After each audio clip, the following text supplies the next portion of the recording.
Ya, kita kembali mengajak Anda untuk berbincang dengan para narasumber kami. Saya mau ke Pak Beri. Pak Beri tadi sudah mendengarkan paparan dari wilayah Solo, udah ada Sekda. Kemudian Gubernur DKI Jakarta juga sudah menyampaikan bahwa tingginya angka rekor ini salah satunya adalah akibat testing yang juga gencar, ada testing yang masif. Kalau Pak Beri melihatnya seperti apa? Ya, jadi betul sekali bahwa memang ketika jumlah tes ditambah ya, maka kita tentu akan menemukan lebih banyak jumlah daripada orang yang positif ya terhadap COVID-19. Namun yang perlu kita perhatikan juga adalah penambahan jumlah daripada tes ini ya itu diikuti dengan meningkatnya positivity rate ya. Ini artinya bahwa penambahan jumlah kasus itu bukan hanya satu-satunya akibat daripada penambahan jumlah tes, tapi juga adanya peningkatan penularan karena positivity rate-nya jadi lebih meningkat. Gitu. Jadi kami meyakini bahwa ini sangat berbahaya, ya, sehingga narasi bahwa peningkatan jumlah kasus itu karena peningkatan jumlah tes semata ini akan membuat kewaspadaan masyarakat menjadi menurun. Kalau bicara soal angka dulu yang tadi disampaikan oleh Pak Anies gitu ya, positivity rate-nya kan tadi angka 3-4%, kemudian dalam seminggu terakhir menjadi 10,5%. Nah ini dimaknainya tuh selain apa? Selain si COVID ini masih menyebar dengan mudah, ini bisa dimaknai apa lagi sih Pak Beri? Ya, jadi kita tentu pasti tahu ya bahwa kita tidak akan pernah bisa bebas ya daripada kemungkinan penularan COVID-19. Pak Beri? Baik, nampaknya ada kendala jaringan. Saya mau ke Dr. Tifa. Dr. Tifa? Dr. Tifa, Anda mendengar kami, Dok? Oke, kita ke Pak Hayani berarti, ke Solo. Pak Hayani? Yeah. Pak Hayani, kalau kita bicara soal testing Pak, untuk di wilayah Solo sendiri, sejauh ini sudah berapa Pak? Ya, angka pastinya saya nggak apa, tapi dari Dinas Kesehatan melaporkan bahwa kita persentasenya sudah melebihi apa yang distandarkan dari WHO. Jadi kalau masalah sasaran yang kita ambil sampel itu sudah katakanlah sudah melebihi yang distandarkan. Dan target-target yang risiko tertular pun tidak hanya dari masyarakat, tapi juga dari penyelenggara, mulai dari kami ya, dari jajaran gugus tugas itu sudah melakukan tes, juga pada jajaran OPD juga, di jajaran pemerintah daerah kemarin sudah dilakukan tes. Jadi memang untuk penjaringan ini kita sudah di atas apa yang dipersyaratkan. Ya. Temuan-temuan baru, terutama yang di masyarakat. Makanya ini menunjukkan bahwa apa yang dilakukan oleh tim surveillance itu mencapai sasaran, karena memang sasaran yang di masyarakat ini ada beberapa yang hasil ditemukan, baik yang di pasar maupun yang di pedagang kaki lima. Ini fakta memang menunjukkan bahwa gerak dari teman-teman di wilayah surveillance di Puskesmas itu memang saat sekarang itu cukup aktif. Memang terkait dengan bagaimana pemberdayaan masyarakat ini yang penting sebenarnya, bagaimana pemberdayaan masyarakat bisa memutus mata rantai penularan COVID di lingkungan. Ya, Pak Yani ditahan dulu, saya mau ke Pak Beri tadi melanjutkan. Pak Beri? Ya, Pak Beri, angka yang disampaikan oleh Gubernur DKI Jakarta Anies Baswedan ini 3 rekor penambahan selama seminggu. Apakah ini artinya sudah mencapai puncaknya atau seperti apa kalau pandangan Anda?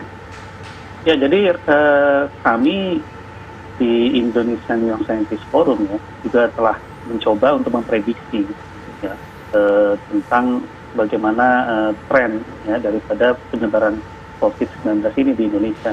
Dan sayangnya puncak daripada COVID-19 ini terus mundur ya, karena penerapan daripada protokol kesehatan di masyarakat ini masih belum maksimal. Terus mundur itu maksudnya gimana Pak Beri? Ya, jika dulu kita menduga ya bahwa puncak daripada penyebaran COVID-19 ini akan terjadi pada bulan Juni atau awal Juli, Maka sekarang dengan prediksi terbaru mungkin ini akan terus mundur pada bulan Agustus ataupun September gitu. Jadi kita belum sampai pada puncaknya. Memang apa sih Pak Beri yang nantinya akan dirasakan langsung oleh warga ketika kita sudah mencapai fase puncak? Ya, jadi pertama ya, yang akan sangat terdampak jelas adalah dalam penanganan pasien ya. Fasilitas kesehatan kita pada saat ini belum tentu mampu untuk menangani pasien-pasien yang positif terhadap COVID-19, terutama di daerah-daerah yang masih jauh dari pusat ya, terutama dari Jakarta misalnya, dari kota-kota besar. Kita bisa lihat banyak daerah-daerah yang fasilitas kesehatannya masih belum memadai untuk menangani kasus yang melonjak. Yang kedua adalah kita harus menyadari bahwa infeksi COVID-19 ini bukan hanya menyebabkan kematian. Bahkan bagi orang yang terkena COVID-19 dan tanpa gejala, itu hanya karena kita tidak melihatnya secara langsung ya, tersebut. Sudah banyak penelitian menunjukkan bahwa orang yang terinfeksi SARS-CoV-2 dan terkena COVID-19 itu mengalami perubahan pada sistem saraf, pada sistem daripada alat reproduksi, perubahan pada jaringan pada paru-paru dan lain-lain. Artinya bukan hanya kematian begitu yang terjadi, tapi penurunan kualitas hidup. Baik, puncak virus corona tadi Anda prediksi Agustus. Saya mau tanyakan ke Dr. Tifa. Anda sepakat soal itu, Dr. Tifa?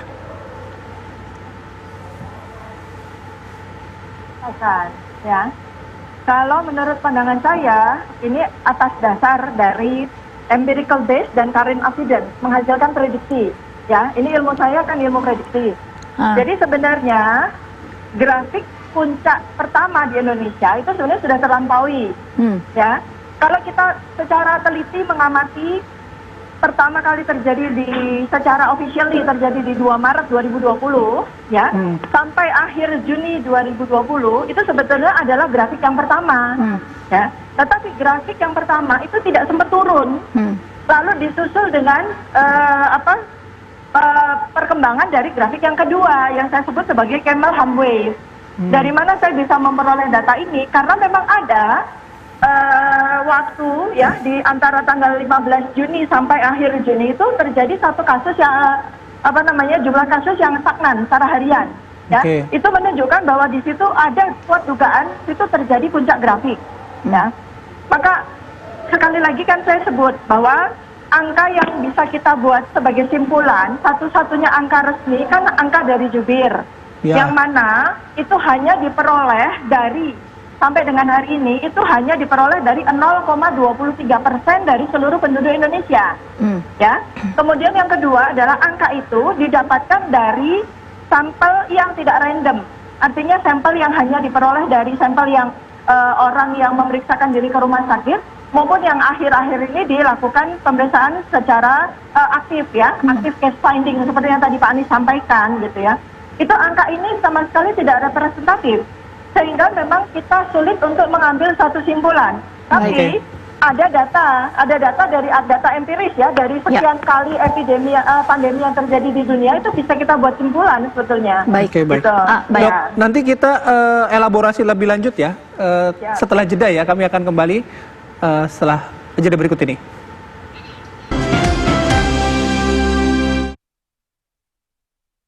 Concern kita untuk memasifkan 3T, testing, tracing, dan treatment dengan prioritas, saya minta juga prioritas khusus untuk yang testing, tracing, dan treatment ini di 8 provinsi, yaitu Jatim,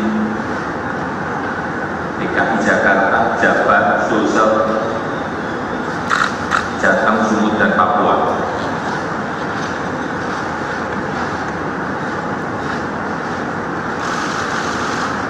Untuk tes harus ditingkatkan jumlah PCR tes dengan menambah jumlah lab yang ada di daerah plus mobile lab PCR.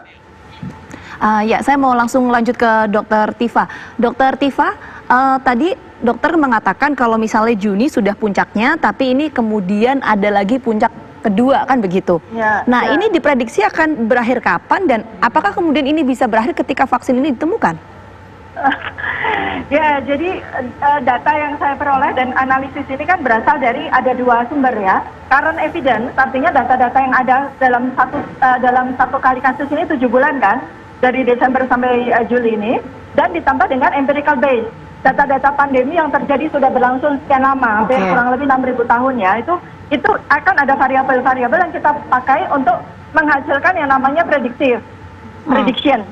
Nah, ini yang saya lihat. Jadi kalau melihat dari fenomena terjadi di COVID-19 ini, kurang lebih sebetulnya hampir sama polanya dengan yang terjadi 1918. Paling dekat flu Spanyol. tahun yang lalu. Waktu flu Spanyol. Spanish flu, ya itu sebetulnya kan pola-polanya itu hampir sama kondisinya ya, pola-polanya hampir sama. Yang tidak ada di sana di 100 tahun yang lalu itu kan cuma teknologi ya. Kita diuntungkan dengan adanya teknologi 100 tahun kemudian ini.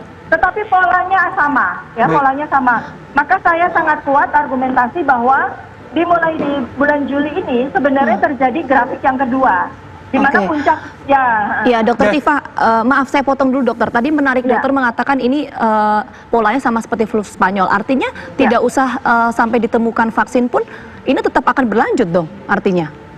Ya gini, jadi kalau seperti ini kondisinya gitu ya, karena gini sebetulnya kan bagaimana grafik itu kan kita harapkan mencapai puncak dengan cepat, kemudian turun dengan cepat pula kan, ya. Itu membutuhkan prasyarat-prasyarat dan prakondisi. Yang satu adalah kekompakan dan kedisiplinan. Siapa itu? Kekompakan dari semua stakeholders yang terlibat.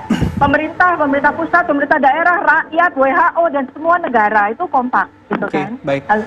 Ya, itu kan tidak dipenuhi. Ada kerjasama ya dan sinergi dari semua stakeholder ya. Saya saya ke Pak Berry ya. Pak Berry tadi Pak Presiden sudah menyebutkan ada 3T, tracing, tracking dan juga treatment ya. Ada 3 indikator itu yang diminta oleh Pak Presiden. Dengan 3T yang disebutkan oleh Pak Presiden tadi, prediksi Anda ketika bilang soal Agustus September itu akan terpenuhi nggak? Ya, jadi kita dari sejak awal ya terus mendorong ya, dari awal kasus ini muncul adalah memperkuat jumlah tes ya di Indonesia ya. Oleh sebab itu dulu ketika masih terpusat kita syaratkan tempat tes itu didesentralisasi ya, dan itu yang dilakukan. Nah, saat ini seharusnya memang kita dapat menambah jumlah tes itu melebihi dari yang ada sekarang. Kalau sekarang hanya sekitar 20 ribuan ya, ya kita harus mencapai mungkin 2 kali lipatnya seharusnya, yaitu minimal, dan usaha pemerintah itu harusnya menuju ke sana dan meningkatkan tracing serta melakukan upaya-upaya treatment itu memang suatu langkah yang betul sekali. Jadi ini yang harus dilakukan. Namun testing yang kita lakukan selama ini kebanyakan dilakukan hanya tadi kepada pasien yang sudah positif ya, dan ini mengulang testing itu untuk menunjukkan kesembuhan. Jadi dari 1 juta testing yang sudah dilakukan ya, itu hampir 40%-nya adalah testing pada orang yang sama. Padahal kita butuh justru testing untuk melacak ya pada orang-orang yang belum positif. Jadi kalau seperti kata Pak Anies itu adalah aktif case ya. Kemungkinan untuk menjaring OTG mungkin maksudnya Pak Berry gitu ya. Betul sekali. Jadi kita tidak hanya menunggu orang datang ke rumah sakit ketika sudah memiliki gejala dan lain-lain, tapi juga aktif melakukan tes. Baik. Saya terakhir untuk yang tidak punya gejala. Baik, saya terakhir ke Pak Yani, kalau dengan kondisi saat ini yang ingin ditekankan oleh Pemkot Solo apa, Pak? Ya ini kalau dari sisi surveillance tadi saya sampaikan bahwa penjaringan untuk tes itu sebenarnya kita sudah memenuhi syarat ya. Tidak hanya pasien-pasien yang dari PDP, tapi juga dari masyarakat luas. Kebanyakan yang positif itu kalau kita lihat di Solo itu justru rata-rata adalah OTG.